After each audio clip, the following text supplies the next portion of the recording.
바른신앙관 세우기 종교개혁 5대 원리 세 번째 시간입니다. 종교개혁 5대 원리 세 번째 시간, 유일한 중보자 오직 그리스도, 유일한 중보자 오직 그리스도라는 제목으로 함께 하나님의 말씀 나누도록 하겠습니다. 종교개혁가들의 그 성경의 핵심 원리였던 종교개혁 5대 원리를 통해서 바른 신앙관, 참된 신앙관, 성경적인 신앙관에 대해서 함께 세우는 작업을 하고 있는데요. 오늘은 이제 지난번에 성경에 대해서 했고요. 오늘은 이제 예수 그리스도에 대해서 함께 나누려고 합니다. 종교개혁 5대 원리에서 가장 유명한 표어나 원리 혹은 표어나 가장 논란이 되고 있는 표현은 원리는 오직 믿음이라는 이 원리예요. 여전히 신학적으로 혹은 신앙적으로 계속해서 논란이 되고 있고, 그리고 종교개혁 5대 원리 하면 이 말은 잘 몰라도 오직 믿음, 이 말은 우리가 한 번 이상씩은 들어봤을 직한 얘기죠. 이 믿음에 관해서 이를테면 바울의 세관점이라는 학파들이 생겨서 또 칭의냐 아니 은혜냐 이 싸움이 또 벌어지고 있는데, 참고적으로 한번 들어보시라고 말씀드리는 건데, 이 오직 믿음이라는 말이 가장 유명하지만, 그러나 종교개혁 당시에 개혁가였던 루터가 가장 중요하게 여겼고, 그리고 이 다섯 솔라의 핵심 원리라고 할 수 있는 건 오늘 주제인 오직 그리스도예요. 오직 그리스도. 이 부분이 사실은 종교개혁의 핵심 원리고, 여기에서부터 이제 파생되어 나왔다고 해도 과언이 아닌데, 당연히 성경 66권은 오직 예수 그리스도에 관한 말씀이죠. 예수, 구원자이신 예수에 관한 말씀이고요. 그리고 예수로 수렴이 되고 예수를 통해서 다시 뿜어져 나온다고 할까요? 그게 그러니까 기독교의 가장 핵심 원리라고 할 수 있는데, 종교개혁의 5대 원리뿐만 아니라, 그러니까 옛부터 이 부분을 무너뜨리려고 하는 거예요. 이 부분은 가톨릭뿐만 아니라 그 모든 이단 사설이 등장하는 것은 이 부분, 옛날 이단도 그랬고 오늘날 이단도 그렇고 거짓 신앙, 미신적인 신앙 모두 이 오직 예수 그리스도 이 부분을 희미하게 만들거나 아니면 흐트러뜨려 놔야만 거짓 복음이나 미신적인 신앙이 따리를 칠 수 있는 거예요. 자리를 차지할 수 있는 거예요. 그래서 그 카톨릭에서는 그 성인 숭배 사상이 나타나게 되는 거죠. 이 위대한 인물인 예수를 낳은 그 어머니는 얼마나 훌륭하냐. 그래갖고 성모 마리아 숭배 사상. 그래갖고 성모 마리아를 또 그러면 낳은 성 안나, 그 어머니는 또 얼마나 훌륭하냐. 그래갖고 이제 뭐 성 안나라고까지 부르고. 그리고 인간의 그 범주를 뛰어넘는 탁월한 모습을 보여줄 때 성자라는 칭호를 붙여서 사실상 예수와 동일한 반열에 올려놓는 거거든요. 뭐 예수와 동일한 반열에 올려놓는 것까지는 좋다고 해보자고요. 그러면 반대급부로 예수님의 그 권위를 떨어뜨리려고 하는 거예요. 예수님의 권위. 그래서 개혁가들이 강력하게 주창할 수밖에 없었던 것이 오직 예수, 오직 그리스도 이 항목인데, 종교개혁 당시뿐만이 아니라 원시신앙이라는 표현이 있다면 그 시대도 그랬고 오늘날도 여전히 우리 오염되고 타락한 우리의 본성은 예수 그리스도, 그러니까 성경이 말하는, 기독교가 말하는 예수 그리스도보다는 내가 원하는 예수, 여전히 나를 중심으로 한 예수를 원하죠. 내가 기준이 되고 내가 해석하는 예수. 그래서 뭐 기장측 같은 데는 예수를 훌륭한 그 사회 운동가 정도로만 여겨요. 이 사회에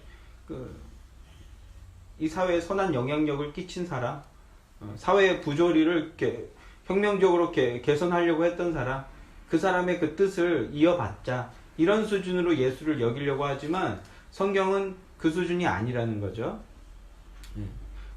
성경이 말하는 예수가 무엇인지 알아나가야 되는데, 당연히 이것은 굉장히 방대한 작업이에요. 그래서 오늘은 소위 말하는 까는 얘기들만 좀 하고, 우리 안에 있는 그 미신적인 신앙, 사실은 이 부분을 얘기하려고 종교개혁 5대 원리를 시작한 것도 시작한 것이라고 해도 과언이 아니거든요.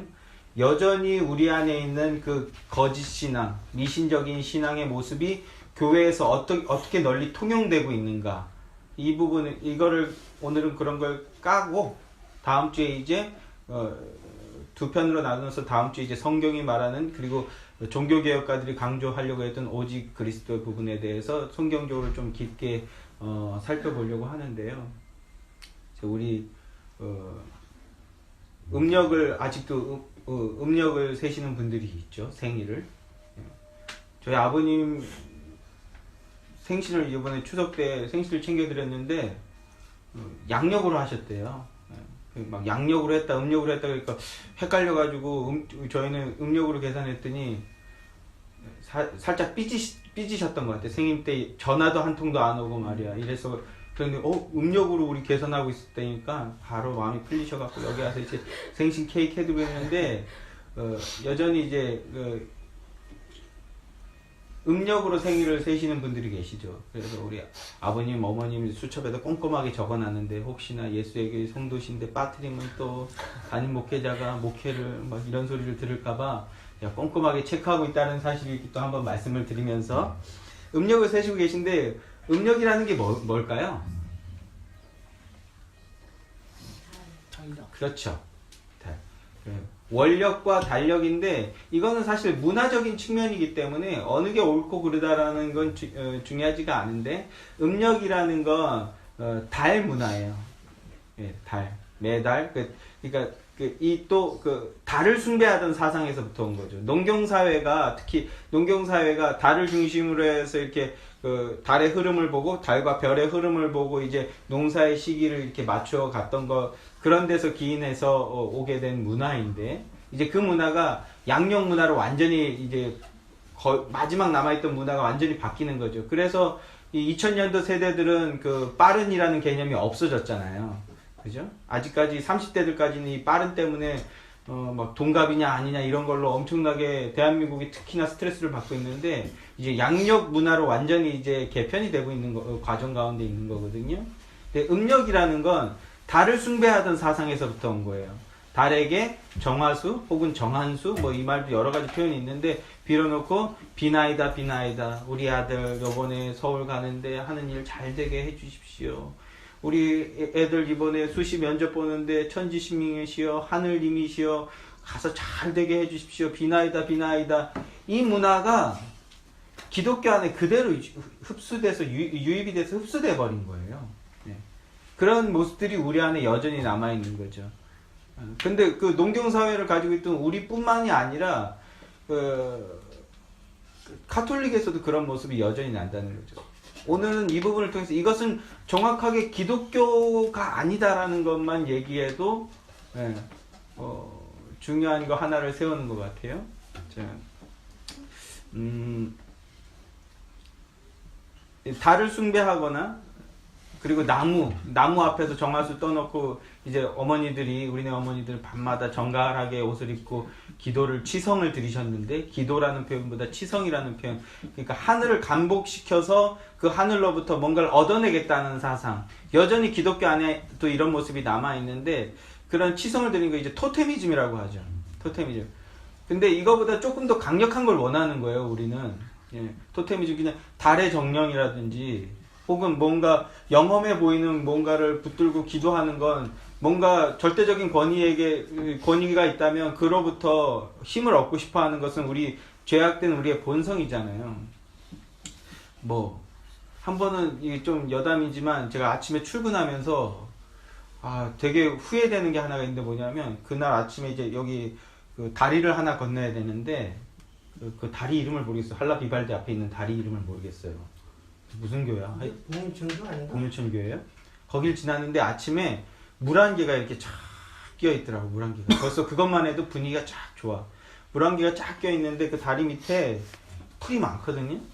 풀이 되게 많은데 거기 학도 있고 청둥오리도 있고 막 이렇게 몇 마리가 예쁘게 모여서 있는데 거기 엘크라 그러죠. 노른지 엘크인지 모르겠어요. 그게 한 마리가 와서 이렇게 탁 학도 한 두어 마리 있고 청둥오리들도 이렇게 하고 있는데 노루가 거기 와서 이렇게 풀을 막 뜯어 먹는데 고라니 고라니가 많지. 고라니 새끼가 와서 딱 풀는데 아 되게 뭐라 그럴까 되게 막 야 이게 감동이라는 표현 말고 하여튼 되게 멋있더라고요. 그래서 아 이걸 영상으로 못 찍은 게 아직도 한이 돼. 그 출근 시간 5분 때문에 마음이 쫄려가지고 그거를 찍을까 말까 순간 고민하다가 그냥 갔는데 그게 자주 볼 수 있는 그림이 아니더라고. 또 보겠거니 했는데 그 물안개가 촉촉하게 껴있는데 거기서 고라니가 이렇게 풀을 탁 끄는데 되게 그 영험해 보인다 그래요. 옛 사람들이 그 특히나 일본 이런 데는 이 그 술록을 그 신으로 섬겼거든요.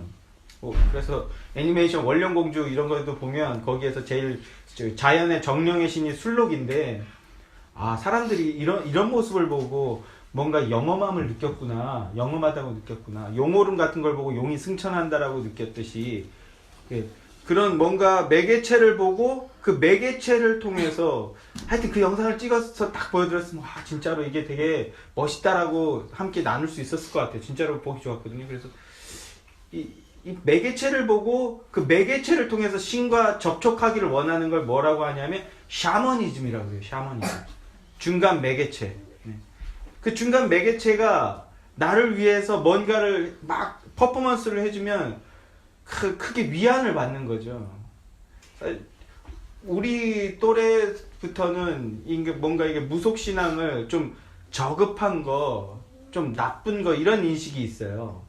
뭐 왠지 모르겠지만 그래서 또 그 반대급부로 우리 전통 문화를 너무 터부시한다라는 그 반대급부도 막 일고 하는데 근데 무속신앙을 사실은 우리 그 뇌제된 본성은 좋아해요. 무속신앙을. 그 작두 타는 거 보고 혐오스럽다고 느끼거나 혹은 신앙적으로 너무 불쾌하다거나 이렇게 느끼신 작두 타는 거를 우리가 실제로 볼 일은 별로 없고 매체를 통해서 그런 비슷한 것들을 퍼포먼스들을 보게 되잖아요. 무당들 막 요 근래에는 이것도 이 얘기만도 또 한참 할 수 있는데 이명박 정부가 들어선 다음부터 무당과 관련된 영화 드라마들이 엄청나게 많이 쏟아졌어요. 혹시 그거 아세요? 전에도 얘기했는데 이명박 대통령이 대통령 후보였을 때 제일 먼저 찾아간 곳이 한기총이었는데 그런데 아이러니하게도 이명박 정부 특히 박근혜 정권 들어서서는 무속신앙과 관련된 어떤 그 영화나 드라마들이 우후죽순으로 쏟아졌어. 막판에 그게 드러났죠. 그들에게 그 협회와의 그 뒷돈 거래가 있었다라는. 근데 이것도 막 공식적으로 드러나는 건 아니니까. 근데 뭐 예를 들면 해풍달이라든지 뭐 곡성이라든지 또 뭐 그 허접한 영화 박수무당 뭐 이런 영화 하여튼 크고 작게 그 무속신앙과 관련된 이미지를 개선하기 위해서 어마어마하게 이 사람들이 투자했던 건데 뭐 박근혜 뭐 정권 뒤에 보면 이제 신천지하고도 교류가 돼 있다고 하고 뭐 무속협회하고도 교류가 돼 있다고 하는데 그런데 뭐 그 정권의 그 뭐 비리나 그런 걸 얘기하려고 하는 건 아니에요. 이 사람들이 끊임없이 다시 메이저로 진출하려고 하는 거야. 근데 그게 훨씬 손쉬운 이유는 뭐냐면 우리가 그거를 기독교 신앙인들이 터부시하기는 해도 내재된 본성으로 그걸 싫어하지 않아요. 사실은 이 사람이 어떤 그 신과 접촉이 되는 이 사람이 지금 나의 문제와 나의 어려움을 위해서 온 정성을 다해서 막 자신의 모든 혼신의 힘을 다해서 뭔가를 하고 있는 거야. 감격스러울까요? 안 감격스러울까요? 한번 생각해 보자고요. 이 사람이 자신이 가지고 있는 기독교스럽게 은사를 가지고 나를 위해서 혼신의 힘을 다해서 지금 막 열정을 불사지르고 있는 자기 몸을 태워가면서까지. 우리는 감격할까요? 안 감격할까요? 이 눈앞에 보이면 감격하는 거야. 네, 고치되는 거예요. 그런데 그 사람이 만약에 오빠 왜 이제 왔어? 뭐 이건 내 동생의 음성? 우리 사랑하는 님의 음성? 막 이러면요? 막 뭔가 이제 그 내재되어 있던 그게 터져버리는 거죠. 가족이나 엄마가 수루야 막 이러면 막 이름을 부르고 그러면요? 우리의 감성이 터져버리는 거죠. 그러면 아낌없이 바쳐버리는 거예요. 예. 왜 이런 얘기를 하니까 기독교에도 이런 게 들어오는 거예요. 기독교. 예. 이게 샤머니즘이거든요. 목사를 그런 식으로 여기는 거예요. 그런 식으로. 나의 문제, 나의 어려움을 하나님과 직접은 좀 부담스럽고, 예, 이게 출애굽기 19장을 한번 가볼까요? 출애굽기 19장입니다.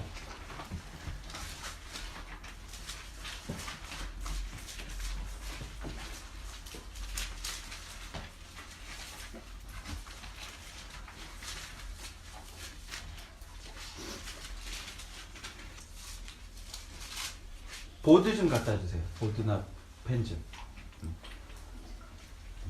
자, 출애굽기 19장 9절부터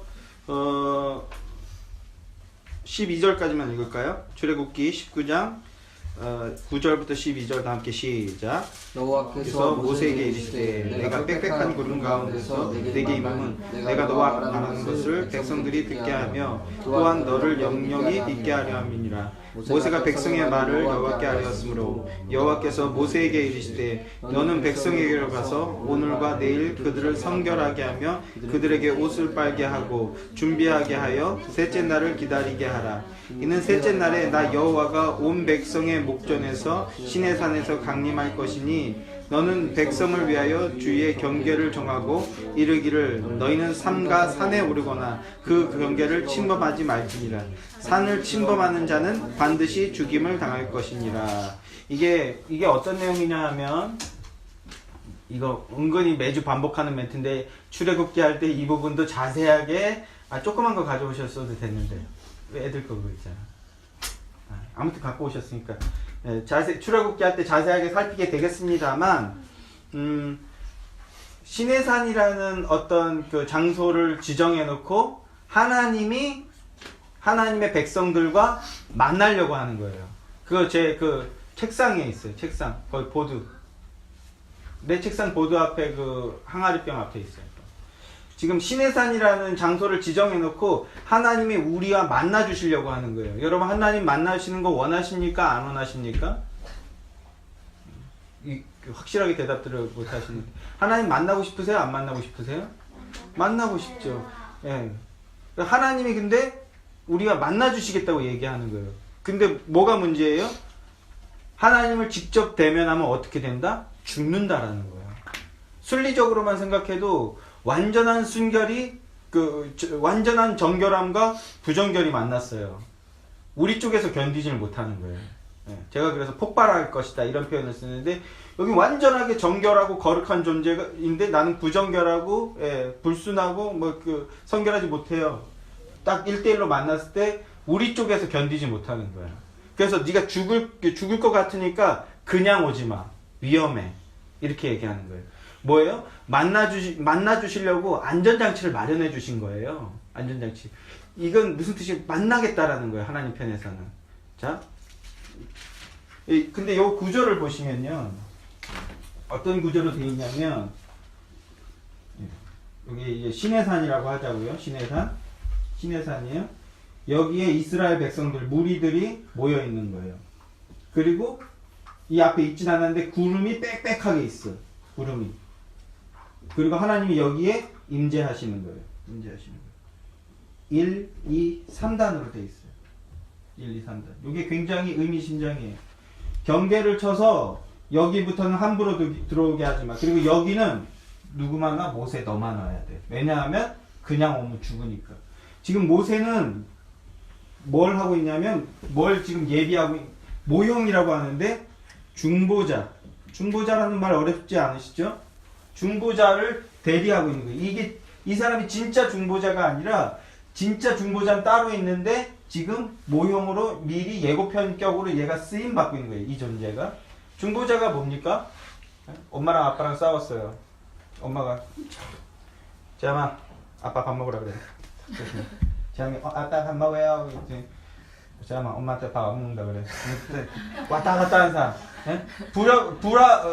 지금 불화하고 있는 두 사이를, 그러니까 아빠는 막 이러고 있지, 또 막 와서. 그러고 엄마한테는 막 이렇게 하겠지. 우리 주신이 주인이 셋 다 그런 걸 잘하는데, 중간에 왔다 갔다 하면서 양쪽을 화해시키는 거.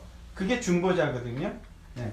그걸로써 지금, 여기는 이쪽을 무한 사랑해. 문제는 뭐예요? 이쪽에서는 여기를 그냥 사랑하지 않고 뭔가 자꾸 딜을 걸면서 사랑하려고 하는 거예요. 나 요번에 뭐 하는데 그거 잘 되게 해주면, 나 요번에 헌금 많이 낼 테니까 이거 보고 기분 풀고 잘 해줘라. 이런 식. 예, 이것이 기복신앙이죠. 우리는 하나님을 그렇게 만나길 원하는 거예요. 예? 엄마한테 나갈 때 엄마한테 막 알랑방귀 끼는데 엄마 이번에 그것 좀 사줘. 뭘 사달라고 할까요? 예, 그 부모만 돼봐도 이거를 간접 경험할 수 있는데, 그래서 부모가 되라고 하는 거예요. 그런 거 맛보고 하나님 형상 흉내내라고 하는 건데, 우리는 하나님은 무한적으로 우리를 사랑하고 만나시길 원하는데, 우리는 자꾸 그냥은 안 만나. 뭘 원해. 그런데도 하나님은 만나시겠다라는 거예요. 이 1, 2, 3 이렇게 구조로 되어 있어요. 왜 이걸 이렇게 그림으로 그렸냐 하면, 자, 그래서 경계를 쳐놓고 여기 들어오지 마, 죽어, 근데 만날 거야. 자, 뒤로 한번 가보세요. 19장 20절부터 24절까지 다시 읽어볼게요. 19장 20절부터 24절 시작. 시내산 꼭 강림하시고 모세를 그리로 부르시니 모세가 올라가매 여호와께서 모세에게 이르시되 내려가서 백성을 경고하라. 백성이 밀고 들어와 나 여호와께로 와서 보려고 하다가 많이 죽을까 하노라. 또 여호와께 가까이 하는 제사장들에게 그 몸을 성결히 하게 하라. 나 여호와가 그들을 칠까 하노라. 모세가 여호와께 아뢰되 주께서 우리에게 명령하여 이르시기를 산 주위에 경계를 세워 산을 거룩하게 하라 하셨사온즉 백성이 시내산에 오르지 못하리라. 여호와께서 그에게 이르시되 가라 너는 내려가서 아론과 함께 올라오고 제사장들과 백성에는 경계를 넘어 나 여호와에게 올라오지 못하게 하라. 내가 그들을 칠까 하노라. 이거를 그냥 이 표피적으로 이렇게 껍데기만 봤을 때는 하나님이 못 올라오게 하시네, 위험하네, 막 이런 식으로 생각할 수 있어요. 엄마가 왜 우리 혼내지? 왜 친구들한테는 살갑게 대해주면서 우리한테는 맨날 엄하게 하지? 아이들이 이렇게 생각하듯이 이 겉의 내용만 봤을 때 하나님이 되게 엄격하고 그냥 룰이 빡세고 만나기 힘들고 이렇게 생각하지만, 사실은 우리 편이 위험하니까 안전장치를 마련해 주면서 반드시 만나겠다라는 거예요. 너희들 그냥 만나야 되는데 그냥 오면 위험하니까 모세를 대신 보내. 이 말은 모세 안에 너희도 포함해서 내가 만나겠다라는 거거든요. 그런데 이스라엘 백성들은 어떤 태도를 보입니까? 그러면 모세 대신, 모세 그 안에 나도 같이 가게 해주세요. 하나님 만나게 해주셔서 너무 감사해요. 이렇게 해도 모자를 판인데, 이 사람들은 어떤 태도냐면 20장 19절 한번 보세요. 자, 시작. 모세에게 이르되 당신이 우리에게 말씀하소서 우리가 들으리이다. 하나님이 우리에게 말씀하시소서. 이게 어떤 뉘앙스예요? 여기까지 말해요. 하나님이 우리에게 말씀하지 말게 하소서. 왜 이런 말이에요? 하나님이 다메섹에서 바울이 예수를 만났을 때도 마찬가지인데, 바울은 예수님의 음성으로 들렸지만 다른 사람들은 천둥 번개 소리만 들리는 거예요. 성령의 역사가 없이는 하나님의 말씀이 말씀으로 안 들리는 것처럼, 이 사람들이 자신의 죄로 오염되어 있어 똘똘 뭉쳐있는 사람들, 하나님의 음성이 그냥 천둥 번개 소리처럼 무서운 걸로만 들리는 거야. 그 안에 엄격하지만 그 안에 있는 사랑의 음성, 그 안에 희생의 음성, 그 안에 대리속죄의 음성이 들리기보다는, 그 안에 사랑의 음성이 들리기보다는 자기들 기준으로 보니까 와와와. 제가 어제도 한번 소리 지르니까 주은이가 저한테 아빠 무서워 이렇게 얘기하더라고요. 지가 잘못한 거 생각하는데. 마치 그런 것처럼 하나님 음성이 두렵고 무섭기만 한 거야. 그러니까 뭐라고 해요? 모세한테 하나님이 우리한테 말씀하지 말게 해주세요. 안 만나도 좋으니까, 당신만 갔다 와도 좋으니까 하나님이 우리한테 직접 말하지 않게 해달라는, 이게 이스라엘 백성의 태도였어요. 그게 태도였어요. 어떻게든지 중보자 필요하면 걔를 통해서도 만나줄게 라고 말하지만, 아니요, 직접 당신이 말하는 걸로 족하니까 하나님은 우리한테 말하지 않게 해주세요. 이게 이스라엘 백성의 태도라고요. 이게 죄죠. 하나님은 우리와 만나. 그래서 자꾸 중간에 매개체만을 필요로 하는 거예요. 왜냐하면 내 죄가 드러나고 내 연약성이 드러나고 나의 범죄 사실이 드러나지 않은 상태에서 하나님을 예배하는 정도, 이 정도의 하나님을 원하는 거예요. 그러니까 직접 가면 나의 죄악상들이 드러나고 나의 연약함이 드러나고 나의 거짓들이 폭로되니까 그거는 싫고, 그냥 중간에 당신을 하나님처럼 여겨줄 테니까 당신 정도만 만나겠습니다. 모세 중보자 정도만 만나겠습니다. 이게 이스라엘의 태도라고요. 그리고 이게 죄악된 우리의 본성의 태도라고요. 여기서 속으로 아멘이 나오시나요? 뜨끔하게? 맞아. 네? 저 역시도 그랬고요. 이게 우리의 본성이에요. 그래서 하나님을 안 만나고 싶어 하는 거죠. 안 만나고. 이거를 지금 그래서 중간에 별개를 쳐놓고 중보자를 대신 만나는 거, 이걸 흉내내는 게 카톨릭의 뭡니까? 고해성사죠. 고해성사. 중간에 직접 안 만나요. 뭐 프라이버시 때문이라고 얘기하지만 직접 안 만나. 서로 지금 위험하니까 신부도 뭐 자랑할 게 없잖아요. 서로 위험하니까 그 중간에 쳐놓는 거. 이게 샤머니즘이죠. 이게 샤머니즘. 내가 직접 하나님이랑은 얘기 못 하겠으니까, 근데 이 문제를 해결받고는 싶으니까 당신이 대신 만나주고 당신이 대신 해결해달라. 스칼렛 요한슨하고 그 다음에 조토키, 이름 뭐죠? 조셉 고든 레빗인가? 이름 까먹었네. 그 배우가 주연한 돈 존이라는 영화가 있어요. 이게 어떤 내용이냐면 조셉 고든 레빗이 스칼렛 요한슨이라는 어마어마한 셀럽이잖아요. 남자들이 선망에 말하지 않는 외적과 내적인 걸 모두 갖춘 훌륭한 여자인데, 이 여자를 갖췄는 여자친구를 데리고 있는데도 스칼렛 요한슨을 블랙 위도우 이 여자를 여자친구를 데리고 있는데도 뭘 하는 거야? 야동을 좋아하는 거야. 야동이 뭐예요? 이거 큰일 났네. 이 연령대가 너무 이 나쁜 영상을 좋아하는 거예요. 나쁜 영상. 아유 주위에 힘들다. 자, 나쁜 영상을 좋아하는 거예요. 결국은 스칼렛 요한슨이 그걸 알고 이제 깨지게 된다는 미국의 세태를 보여주는 영화인데, 근데 이 야동을 보고 마음에 찔리나 봐. 양심에 찔리나 봐. 그래서 어떻게 하냐면 성당에 가서 오늘도 제가 야동을 봤습니다. 막 이러니까 신부가 뭐라고 얘기해요? 형제요, 그 죄를 사하느라 대신 주기도문을 50번 암송하세요. 그러니까 막 헬스장 가서 우리 이러면 죄가 사해진다는 거예요. 죄를 사하기 위한 어떤 제스처가 필요하다라는 거예요. 이게 무속신앙이죠. 이게 샤머니즘이에요. 이게 샤머니즘. 내가 어떤 보시의 행위를 통해서 그 죄를 감면받을 수 있다라는 것, 그리고 그거를 하나님과 직접 얘기하지 않고 중개자를 통해서 그걸 해결하겠다라는 것. 이게 샤머니즘이라고요. 근데 기독교도 그렇게 여기는 거예요. 왜 그러냐면 우리의 죄악된 본성은 하나님을 만나지 않길 원하는 거예요. 이 그림을 좀 이따 다시 설명해야 되겠지만, 이 그림을 옆으로 뉘으면 어떤 형상이 되는지 아세요? 옆으로 뉘은 그림을 다시 그려볼게요. 여기에 사람이 있어. 근데 사람이 그냥 있지 않고 세 파트씩 세 조씩 네 파트로 네 조로 나눠져 있어요. 그리고 이렇게 되는 거예요. 뭘 그리는지 아시겠어요? 그 다음에 여기 뭐가 있어요? 번제단이 있어요. 불태우는 죄를 불태우는 번제단. 죄에서 튀긴 오물들을 씻는 물두멍이 있어요. 물두멍. 그 다음에 여기 뭐가 있어요? 지성소가 있어요. 지성소. 지성소가 뭐예요? 지성소가 뭐냐면 하나님이 임재하시는 것을 상징적으로 보여주는 장소예요. 하나님 지성소, 내성소. 자, 이제 뭔지 이해하시겠어요? 이게 뭔지? 오직 여기에만 하나님이 임재하시는 거예요. 여기에 뭐가 있어요? 언약궤 혹은 법궤라고 하죠. 언약궤. 여기 이걸 성막이라고 하죠. 성막. 사실은 고린도후서 10장에서 나오는 3층 천도 요거예요. 요거. 3층 천, 천국. 셋째 하늘.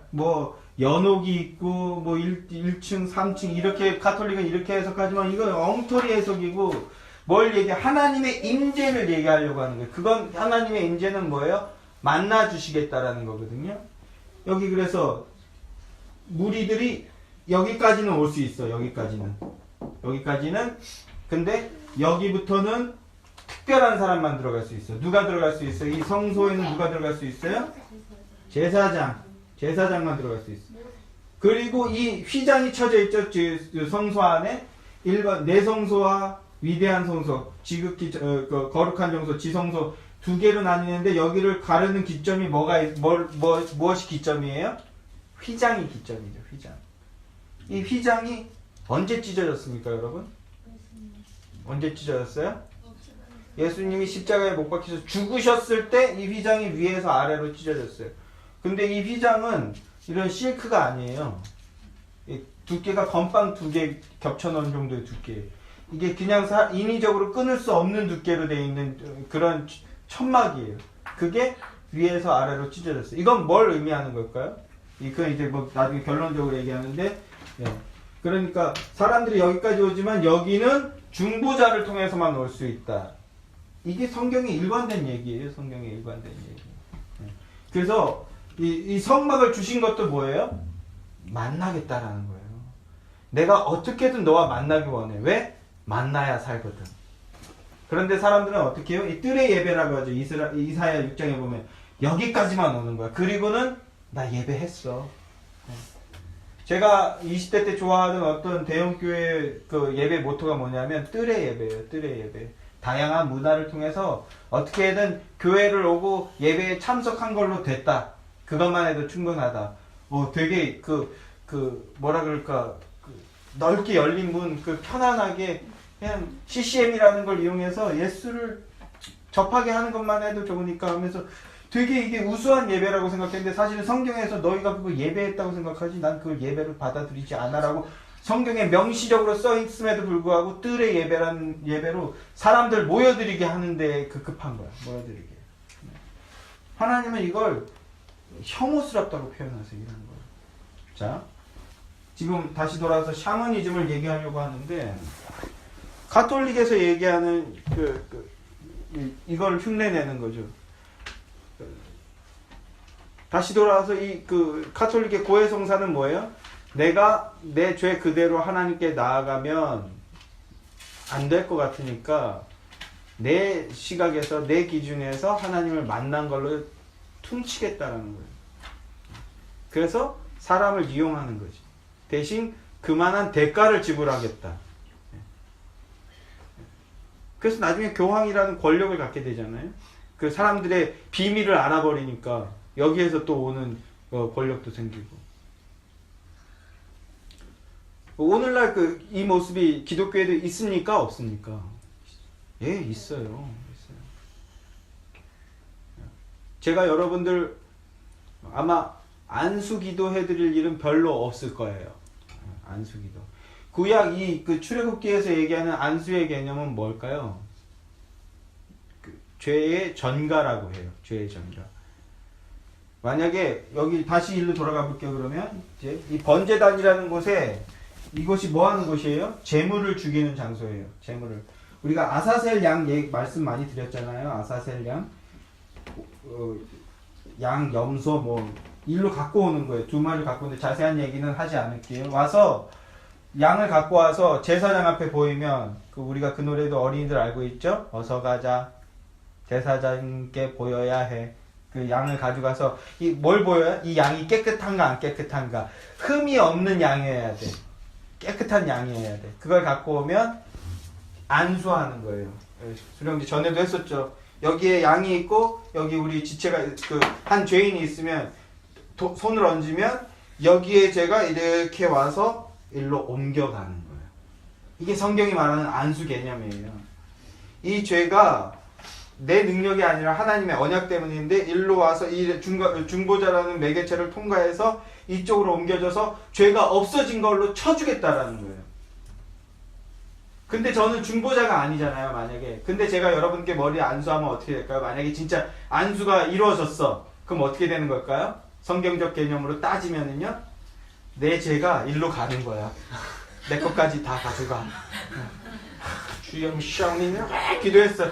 내가 목사이시고 그 더러운 죄가 여기로 다 가서 2배로 죄인이 되는 거예요. 성경적인 개념을 그대로 차용하자면. 왜냐? 저는 예수가 아니기 때문에. 빨아들이는 존재가 아니에요, 저는. 어떻게 저한테 안수 좀 받으실래요? 네. 그럼에도 안수 기도를 할 일이 있겠죠. 그거는 이 손끝에 무슨 영험한 능력이 있어서가 아니라 담임 목회자로서의 어떤 소명? 책임? 뭐더래? 네. 스킨십이에요, 스킨십. 손끝에 능력이 있다고 생각하지 마세요. 근데 우리는 그렇게 여기고 싶어 하죠. 그렇게. 그래서 안수기도를 하고 싶은데 자제하는 거예요. 오해할까봐. 아직 이것의 내용을 정확하게 이해하지 못한 사람들이 자꾸 와서 머리 뒤밀고 목사님이 기도해 주시면 나을 것 같아요 라고 얘기했는데 이거예요. 뭐세요? 하나님이 직접 우리에게 말씀하지 말게 해주세요. 이거에 죄 짓고 있는 거예요. 그걸 기독교에 와서 그대로 그 이스라엘 광야에 있던 백성들의 그 죄를 고스란히 흉내내는데 목사들이 할렐루야 이러면서 지금 이게 샤머니즘이다. 기독교 안에 들어온 샤머니즘.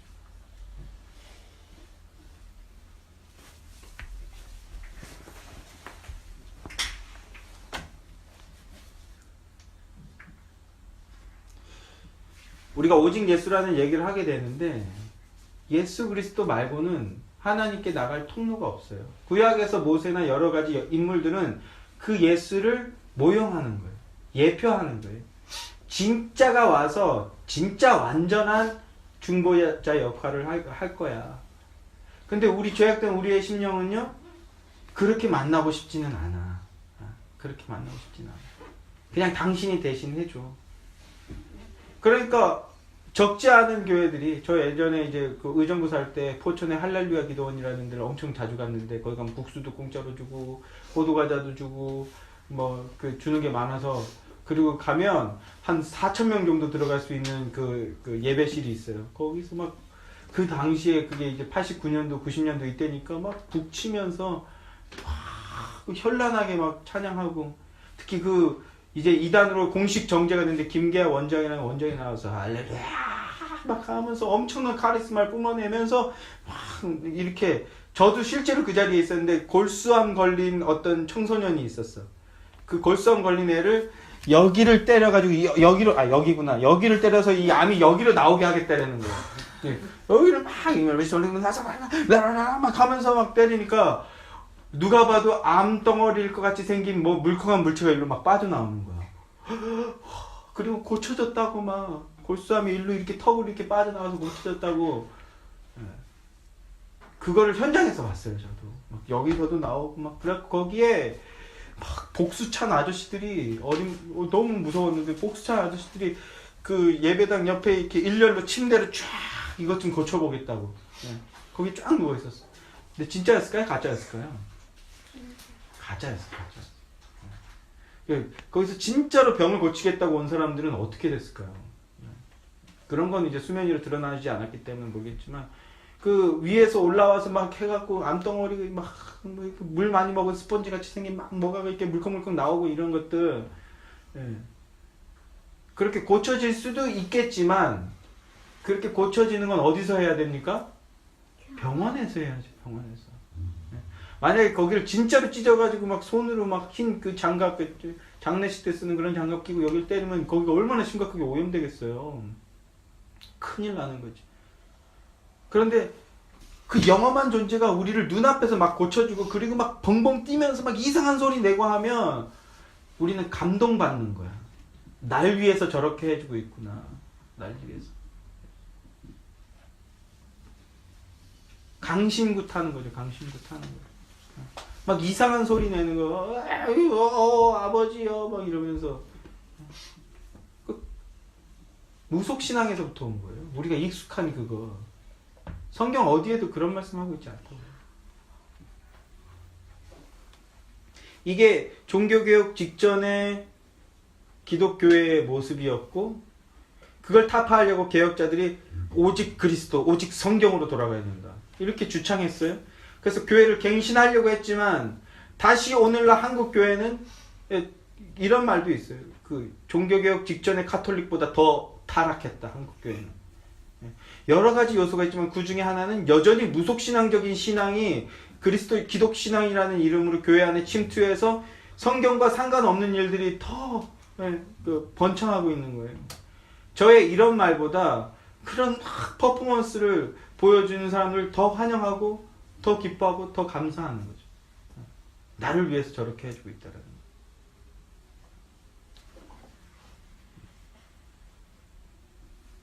그러나 그건요 기독교 신앙이 아니에요. 교회 모습이 아니에요.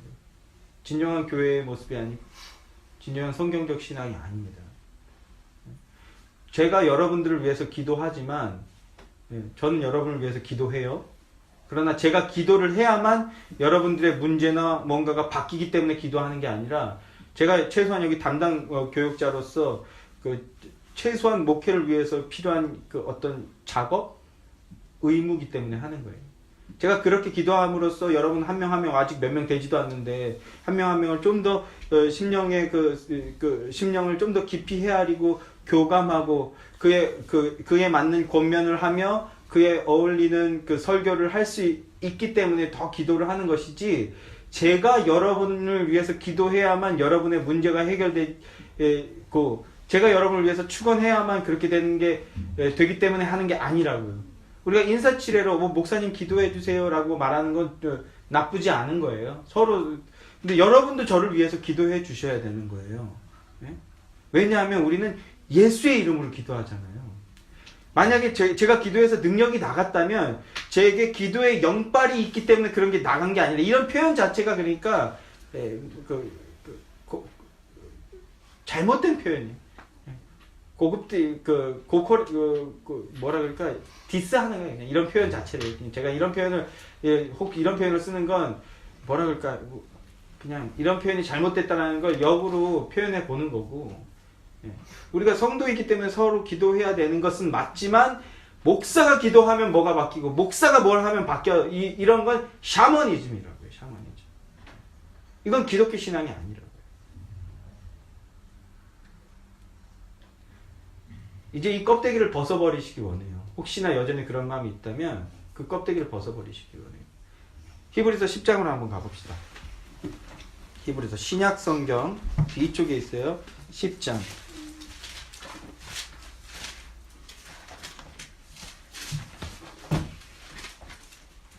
19절, 20절.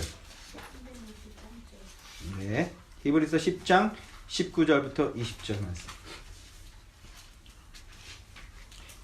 신약성경 363쪽이에요. 히브리서 10장 19절, 20절 두 절 말씀이요. 함께 읽겠습니다. 자. 그러므로 우리가 예수의 피를 힘입어 성소에 들어갈 담력을 얻었나니 그 길은 우리를 위하여 휘장 가운데로 열어두신 새로운 살 길이요 휘장은 곧 그의 육체니라. 한 번만 더 시작. 그러므로 형제들아 우리가 예수의 피를 힘입어 성소에 들어갈 담력을 얻었나니 그 길은 우리를 위하여 휘장 가운데로 열어놓으신 새로운 살 길이요 휘장은 곧 그의 육체라. 자 이제 성경신학적으로도 막 여러 복잡한 설명을 했는데 이제 말씀을 마무리해 볼게요. 어떤 중간 매개자를 통해서 하나님과 만나고자 하는 것은 샤머니즘이라고 말씀드렸어요. 뭐 교황이라든지 사제라든지 목사라든지 뭐라든지 혹은 영빨 받은 권사라든지 뭐 여러 존재가 등장해서 내가 주의 음성을 들었다. 이건 성경적이지도 않으며 성경은 그런 중보자가 있다라고 말씀하지도 않아요. 성경이 말하는 중보자는 오직 예수 그리스도 이분 한 분밖에 없다고요. 다시 한번요. 성경이 말하는 중보자는 오직 예수 그리스도 한 분밖에 없다고요. 아멘이십니까? 예. 이것은 모두에게 동등하게 기회가 열려 있다라는 의미이기도 해요. 여기서 한 가지 또 첨언을 하자면 우리가 중보기도 합시다라는 말은 좋은 표현이기도 하면서 나쁜 표현이기도 해요. 나쁜 표현이라는 건 어떤 뜻이냐면 우리가 그 고3들을 위해서도 계속 기도하지만 우리의 기도가 보시하듯이 쌓여서 하나님이 그 기도를 반복해서 고3들에게 좋은 길을 열어준다. 이런 건 기독교 개념이 아니에요.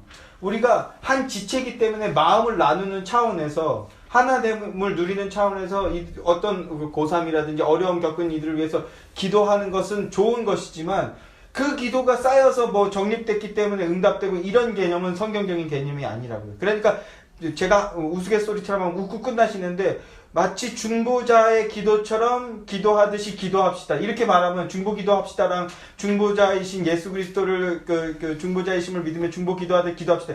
말이 안 되잖아요. 이러면 접수가 안 되잖아요. 그러니까 이걸 함축해서 중보 기도합시다라고 표현하는 건 좋은 표현이겠지만 결국은 예수 그리스도가 해주셔야 된다라는 거예요.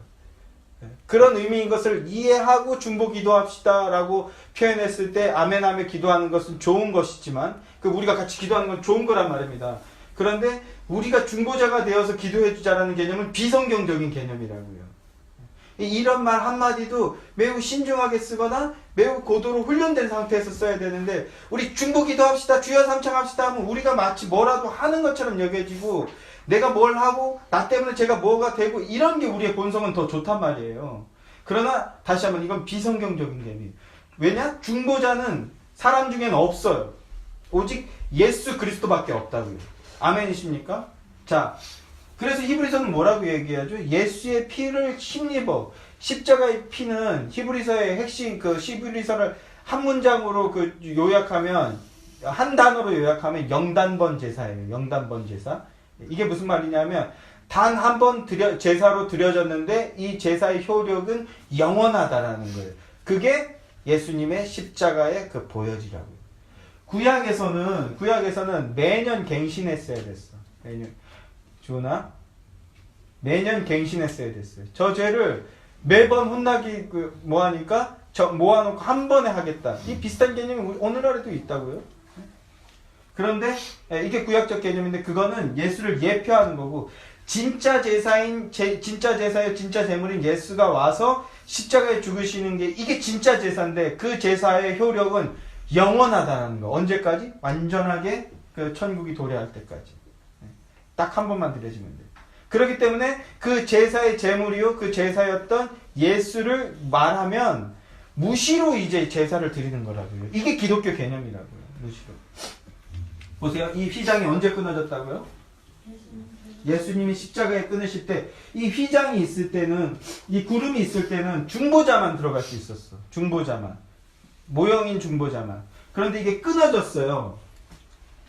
그게 육신의 중보자는 육적인 중보자는 없어진 거예요. 진정한 이 진짜 제사장이자 진짜 중보자는 누구예요? 예수잖아요. 예수를 힘입으면 이제 이거는 구약 때는 한 번만 들어갈 수 있었어. 쌓아두고 있다가 1년에 한 번에 해결했어야 됐어. 불안정한 걸 이야기하는 거예요. 불안정한 걸. 그리고도 또 쌓인단 말이에요, 죄가. 그런데 이제 신약의 우리는요, 죄 졌어. 나도 알고 하나님도 알아. 그러면 이 지성소에 가서야 하나님을 만날 수 있거든요. 근데 이제 어떻게 간다고? 이 성소의 휘장이 끊어져서 예수의 피를 힘입으면 무시로 아무 때나 하나님께 나갈 수 있게 된 거예요. 그런데 우리는 안 가고 싶어. 왜? 이거 포기해야 되잖아. 그게 싫은 거예요. 또 조금 더 깊게 들어가면 나 또 반복할 건데 또 실수할 건데 그게 왕노릇 하는 거라고요. 그때 또 하나님 앞에 회개하면 되는데 그런 게 싫은 거야. 왜 내가 하나님께 머리를 조아려야 돼? 사람한테 조아리지 뭐. 제가 지금 이렇게 설교하지만 만약에 여기 큰 강당 같은 데 올라가 보세요. 여러분들이 저한테 이렇게 함부로 없이 여기면 못한다니까. 제가 호산나 교회 있을 때 제가 이렇게 편안하게 대해주니까 막 서로 맞디싸는 그런 청년이 하나 있었는데 한 번은 그때 담임 목사님이 갑자기 편찮으셔갖고 전도사인데 강단에서 주일 부활절 날이었어요. 부활절 날 강단에 올라서 설교를 했어요. 그때 한 200명, 300명 모였는 데서. 그랬더니 그날 그 청년한테 문자가 왔어. 목사님, 이제 목사님은 다른 세계 사람인 것 같아요. 똑같이 맞디 싸고 까불고 막 이러다가 단지 그냥 강단에 올라와서 설교했을 뿐인데 영험해 보이는 거야. 걔가 그래도 많이 배운 사람이거든요. 좋은 대학교 나왔거든요. 근데 그게 그 매개체 앞에 굴복하고 싶은 게 우리 죄악된 본성이라고요. 근데 다시 한번 그건 성경적인 개념이 아니에요. 하나님께서 얼마나 치밀하고 고도로 계획해 놓으셨냐 하면 이 구약의 제사를 통해서 너희가 죄인인 걸 깨닫고 너희가 그런데 그 죄의 문제를 나에게 해결하고 싶으면 예수를 힘입어 이제 지성소로 와. 그래서 우리가 예수 이름으로 기도합니다라고 기도하는 거예요. 그래서 그렇게 기도하면 나오는 그 믿음이 있다면 내가 언제든지 만나주고 언제든지 고쳐줄게. 언제든지 새롭게 해줄게. 이전에는 그냥 나가면 죽어요. 근데 예수 피를 힘입었다면 그 담력이 있다면 산 존재가 되니까 나오라는 거. 말씀 마무리할게요. 기독교는 중개자를 통해서 뭔가를 하는 거, 사람의 중보자로 쓰는 거, 이건 샤머니즘이에요. 여러분들이 저를 존중해 주셔야 되는 건 맞아요. 왜냐면 말씀의 권위를 가진 자니까. 그러나 저를 두려워하실 필요는 없어요. 사람으로서, 그리고 하나님 말씀 맡은 자로서 저를 아껴주시고 존중해 주시고 거기서 나오는 권위에 대해서 굴복하시는 건 맞지만, 목사 자체에 대해서 두려워하시거나 목사 자체에 대해서 그 권위에 굴복하실 필요는 이유가 없어요. 그런 거. 저는 예수라는 권위의 스피커 그 이상 그 이하도 아니기 때문에. 그런데 하나님 말씀을 사모하고 두려워하듯이 그런 관점에서 저를 대해주시는 것까지는 오케이예요. 너무 함부로 하지 마세요. 나한테. 알았지? 안 해. 웃자고 한 소리고요. 이 말인즉슨 여러분 예수의 피를 힘입으시라는 거예요. 예수의 이름을 옷 입으시라는 거예요. 그러면 아무 때나 언제든지 전에는 거룩한 장소에 특별한 장소가 있었어. 시내산이라든지 지성소라든지 성전이라든지 다윗 시대는 특별한 장소에서만 주셨어. 만나 주시겠다고 말했고. 그런데 이제는요, 예수의 이름을 힘입으면 화장실에서도 만날 수 있어요. PC방에서도 만나 주신다는 거예요. 나쁜 죄 짓는 그 장소에서도 만나 주시겠다라는 거예요. 구약 시대 때는 하나님은 그런 데 가면 안 됐어. 근데도요, 갔어요. 바벨론으로 갔어. 난 갈 수 없다라고 말했지만 살리려면 그 수밖에 없으니까. 근데 이제는 무시로 아무 때나 여러분을 만나 주신다고요. 예수가 진정한 중보자이시기 때문에. 그 중보자를 힘입어서 날마다 예수를 힘입어서 사는 진짜 성도, 성경적인 성도, 참된 그리스도인들이 되시는 여러분들이 되기를 주님의 이름으로 간절히 소망합니다. 기도하겠습니다. 하나님, 우리 안에 참된 신앙, 성경에 의거한 바른 신앙을 주십시오. 우리의 죄악된 본성은 하나님을 만나기보다는 적당한 거리를 유지하고 여전히 죄악된 내 모습으로 사는 것을 원하는 그 모습입니다. 그럼에도 그런 우리의 중심을 아시는 하나님은 날마다 우리와 만나기 원하시고 우리와 교제하기 원하십니다. 우리의 죄의 문제를 없이 하여 주시고 새롭게 해주시고 거룩하게 해주시길 원하는 것이 하나님 아버지의 마음입니다. 우리 이제 예수 그리스도를 믿는 참된 믿음을 통하여서 날마다 무시로 예수를 힘입어 하나님과 교제하며 하나님의 은혜를 입는 삶을 사는 신실한 예수의 교회 모든 성도들이 되게 하여 주시옵소서. 예수 그리스도 이름으로 기도합니다. 아멘.